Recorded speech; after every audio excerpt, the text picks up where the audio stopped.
Do you understand? Yes, ma'am. Ano nga po ulit trabaho ni Colonel Lachica? Siya po ang head ng aming BPSPG at siya po ang inatasan as security officer po ng Office of the Vice President. And of course, you will agree with me, iba po ang trabaho ng security officer sa trabaho ng special disbursing officer. Tama po ba? As a matter of fact, kaya po kayo'y banded. Kaya po kayo nire-require ng Fidelity Fund is to take care of these public funds. Si Colonel Lachica po ba? Covered po ba siya ng Fidelity Fund? Hindi po, ma'am. I don't think so because it's not part of his job to disburse public funds. Pero siya po ang may alam, ma'am, lalo na pag-implement sa mga confidential activities po, ma'am. Just like surveillance and monitoring po. Kung okay po pa dyan, itayo, example, yung satellite office. Even when he is aware of the implementation of the surveillance activities, you, as a special disbursing officer, should be the one actually paying all the recipients. Do you understand, Ms. Acosta? I understand po, ma'am. Then why did you give all the money to Colonel Lachica? Because po may utos po si Ma'am Inday Sara na sa kanya ko po i-release. Kasi siya po ang nakakaalam kung paano po i-implement ang mga programs and activities in line po sa confidential. Ano ba ang opisina ni Colonel Lachica? Yung sa Camp Aguinaldo, yung kulay blue. And how close is this to the office of the Vice President, ma'am? Siguro mga 20 minutes o 30 minutes 20 makarating minutes na siya. drive. Kung kayo po ay nakarating dito sa OVP at around 4 p.m. at pagkatapos nyo pong dumating, nilagay nyo sa extension office just on the floor, the entire 125 million, hindi nyo pinasok sa vault, anong oras naman po dumating si Colonel Lachica? Mga 4:30 po. 4:30? Yes po. At ano pong ginawa nyo dito sa pera pagdating ni Colonel Lachica?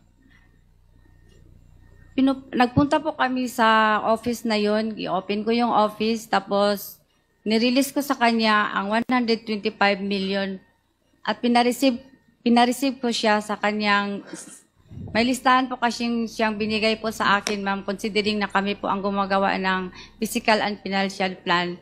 After mga 2 weeks, nagbigay na po siya ng advance copy ng kanyang request for funding. Ang tawag ko noon, listahan ng kanyang object of expenditures po. Listahan ng? Object of expenditures po. Object of expenditures. Yes po, ma'am. Okay. So ito pong listahan ng object of expenditures ibinigay sa inyo ahead of your encashment. Yes, ma'am. And can you please enlighten us? Kwentuhan niyo po kami. Ano pong nakalista dun sa object of expenditures, please? Object of expenditures, programs, ano po, identify po yung mga programs or ano ang gawain niya. Tapos with ano po yung mga amount. programs, Ms. Acosta? Example po, yung program ng purchase of information, payment of rewards, na may kaakibat na po na You amount. must be referring to the accomplishment report, Ms. Lachica, Ms. Acosta. Yes po, yun po ang binigay niya sa akin, ma'am. Pag sinabi niyo po bang object of expenditure, ang tinutukoy niyo po ba accomplishment report? Dili, ang Yes or no, ma'am? Pag sinabi niyo po bang object of expenditure, are you referring to the accomplishment report? Yes po. Yes. Paano po kayo nagkaroon ng accomplishment report? Kaka-encash nyo pa lang. Yun po ang binigay niya sa akin, ma'am. Kasi yung pong mga identified na object of expenditures, yan po ang ginagawa niya doon sa pag-implement po ng confidential I programs understand, and Ms. design. Acosta. But if you will tell us that that object of expenditure pertains to the accomplishment report, I hope you are reminded, ang accomplishment report po ay saka ginagawa kapag fully implemented na lahat ng programs. Now, this brings us to a bigger question. Kaka-encash nyo lang? May accomplishment report na agad kayo? How can this be possible, Ms. Acosta? Hindi pa po yung final na accomplishment report, ma'am. Ang basis ko So, lang po yun kung magkano po Ilang ang klase i-release ho ko sa bang kanya. accomplishment report tayo meron?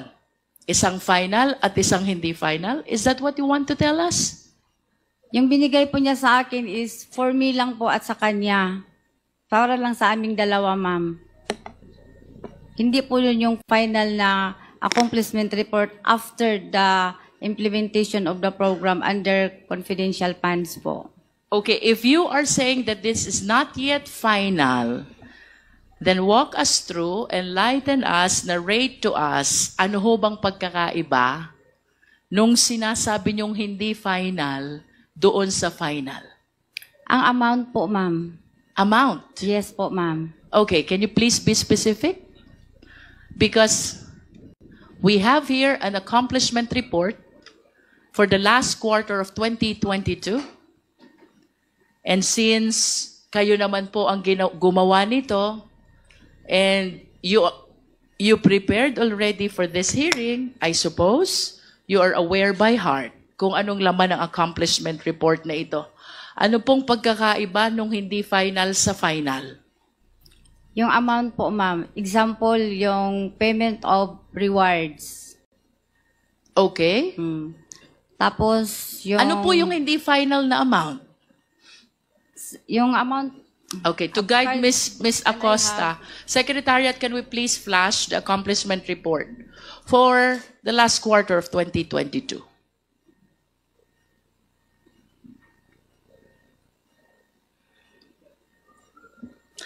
At kung may sinasabi po kayong accomplishment report na hindi final, will you be generous enough to share it with us? Wala po akong dala ngayon, ma'am. Yes, but for the next hearing, will you be willing to submit it to the committee? Yes po. Yes. Okay.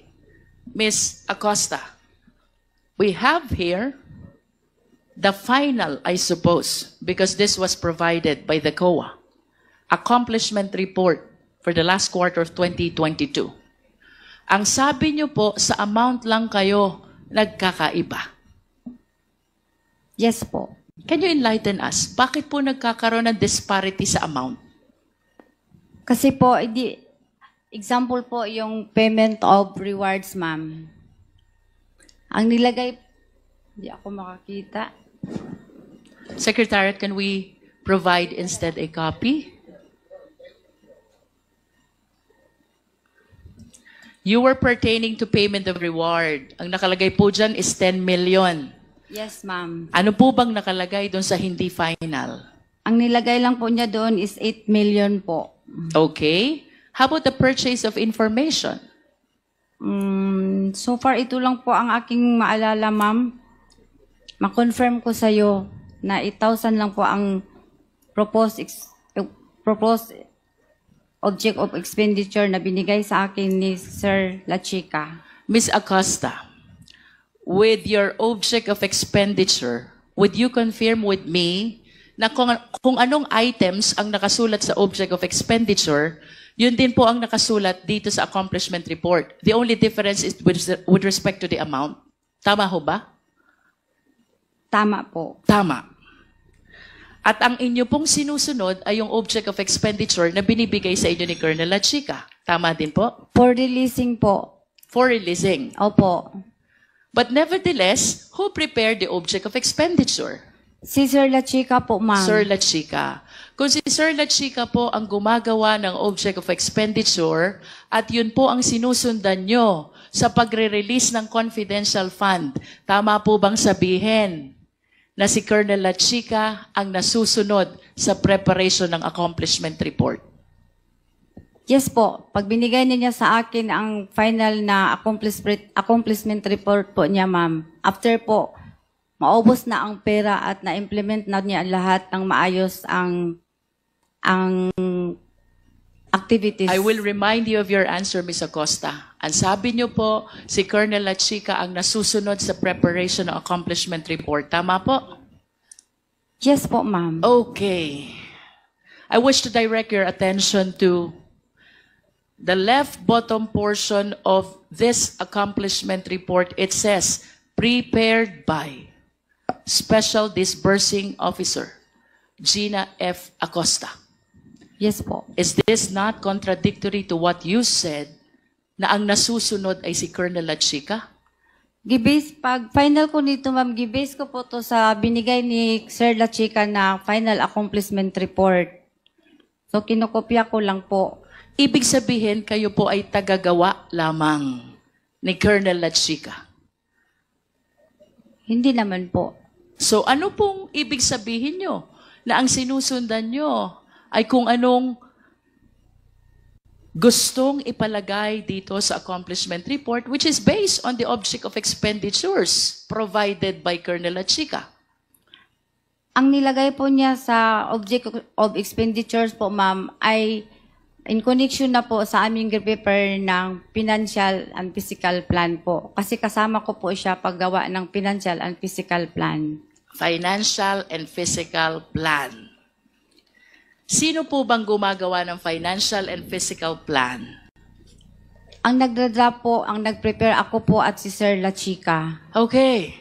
Ano po ba ang trabaho ni Colonel Lachica? Malapit na po akong malito.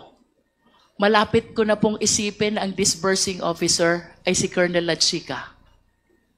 Hindi po. What is the designation of Colonel Lachica, please? Siya po ang aming security officer. And a security officer, ano ho bang trabaho ni Colonel Lachica? Is it her job to prepare the financial plan? Hindi po. Is Siya- it her job to prepare the accomplishment report?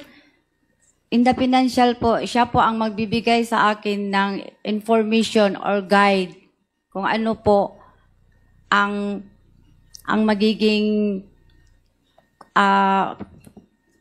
confidential activities po in relation sa confidential funds po na gagamitin.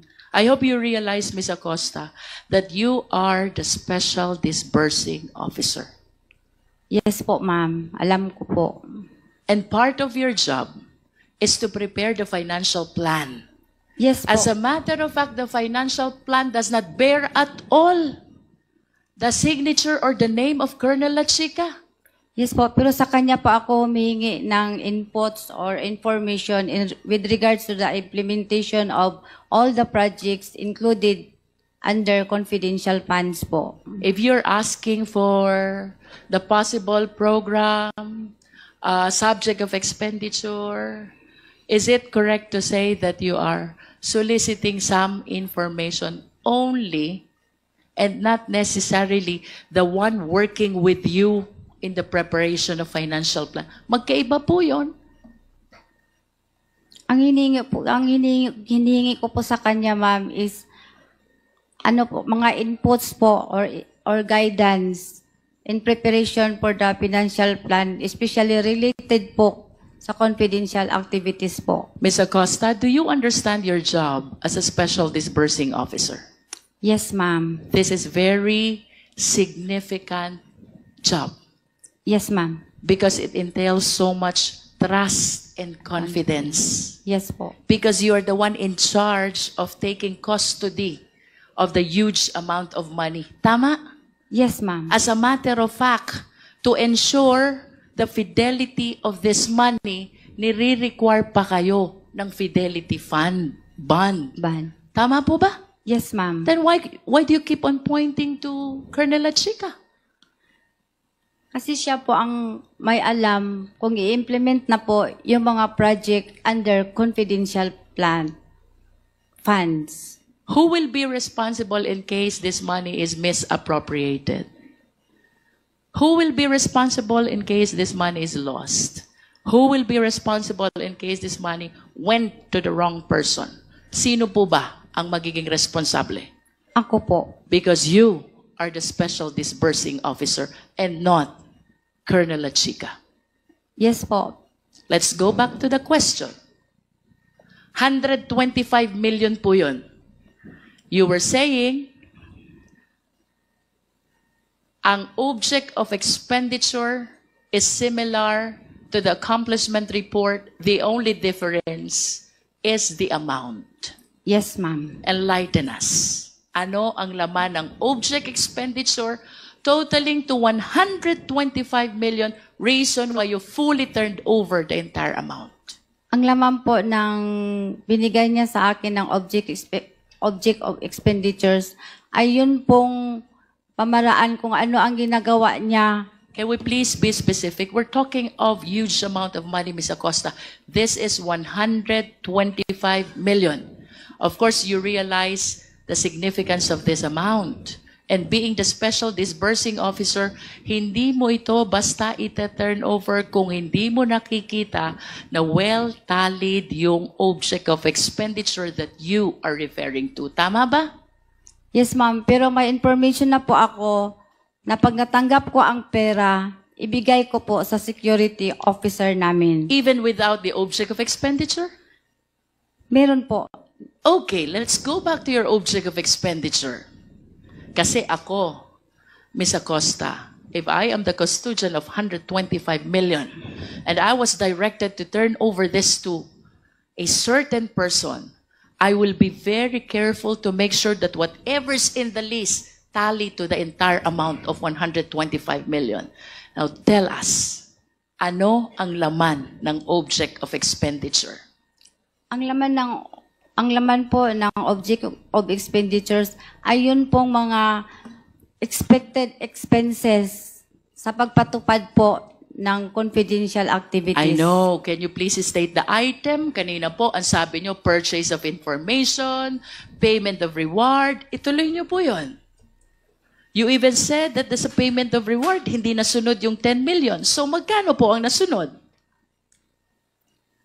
Ito na po akong placement report na final, ma'am, yung gi-attach ko po sa liquidation report. Okay.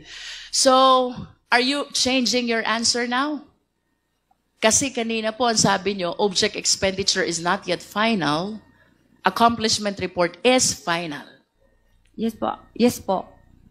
So, are you Iba po referring sila. to two different documents, object expenditure and accomplishment report? Yes po, yan po ang Dalawa. gusto kong iparating po. And you were saying, ito na nga po yun. Ano bang ibig sabihin when you said, ito na nga po yun? What do you mean by that? Ang binigay po sa akin ni Sir La Chica, hindi po ganito ang forma, ma'am. Simple lang po, ma'am. Okay. Para basis po ng aking release ng pera Let me para go sa back kanya, to your ma'am. answer a while ago. Ang sabi niyo po kanina, Ms. Acosta, parehas ang items, the only difference is the amount. Opo, pero hindi po ganito, ma'am. Simple lang po, ma'am. Yes. Enlighten us. Magkano ang nakalagay sa purchase of information?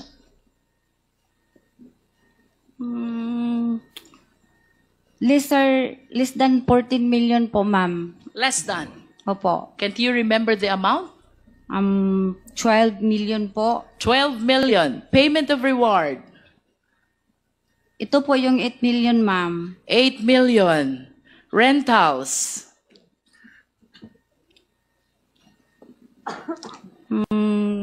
Rentals of safe houses. Ito po ang malaki, ma'am. How much? Ito na po ang amount na nabigay niya sa akin doon sa kanyang How much, Ms. Acosta? 16 million po. 16. Opo. Purchase of supplies. Malaki po ito, ma'am. Nagiging 37 po. 37. Payment of incentives. No. Provision of medical and food aid. Di ko na ito maalala, ma'am. I'm sorry po, ma'am. Basta Hindi mo maalala. Basta yung tinali Payment of incentive. 11 po. 11. Would you know whether this amounts would total to 125 million exactly? Yes, ma'am. Gitotal ko po yun, ma'am. 120 million po. You were able to check if the items and the amounts provided in the object of expenditure total to 125 million. You checked that? Yes, ma'am. Okay. Tanong, Ms. Acosta, what gave you the confidence? Ano ang nagbigay sa inyo ng lakas ng loob na ibigay ang buong 125 million kay Colonel Lachica, considering that he is not the accountable officer because it is you who is the accountable officer. May approval po kay Ma'am Inday Sara. And without the approval of the Vice President, will you give that to Colonel Lachica? Hindi po. Do you know Colonel Lachica? Yes po, kasi siya po ang aming ground commander How ng long BPSC. have you known Colonel Lachica? Yung na-employ po ako after 3 months, yung na-employ po ako sa OBP, ma'am. How long have you known? Since 2022? Yes po, ma'am. Do you trust Colonel Lachica? I trust Sir Lachica kasi ginatrust po siya ng aking head of office na si In Ma'am other Inday Sara. words, the only reason why you're giving your trust to Colonel Lachica is because of the instruction of the Vice President. Yes, Tama po ma'am. ba? Yes, ma'am. Without the instruction of the Vice President, you will never give the entire amount of 125 million to Colonel Lachica. Yes, ma'am. And do you realize also, Ms. Acosta, that as disbursing officer, there is a rule under PD 1445. Bawal i-transfer ang disbursement sa ibang tao. Pero ang boss ko po kasi ay si Ma'am Please Inday. answer the question, ma'am. Yes, Under PD 1445, unauthorized transfer of disbursement is prohibited. Are you aware of that? yes, ma'am. And what you did is an unauthorized transfer. Tama po? Yes po, ma'am, pero may... In other words, you are liable for the unauthorized transfer of that money which is due for your disbursement. Tama po? Tama po, ma'am. Pero, Are you aware also na kung ito pong perang ito ay mapupunta sa mga hindi matitino na government officials at gagamitin for purpose other than its confidential purpose, you can be held liable for yes po. malversation of public funds by negligence.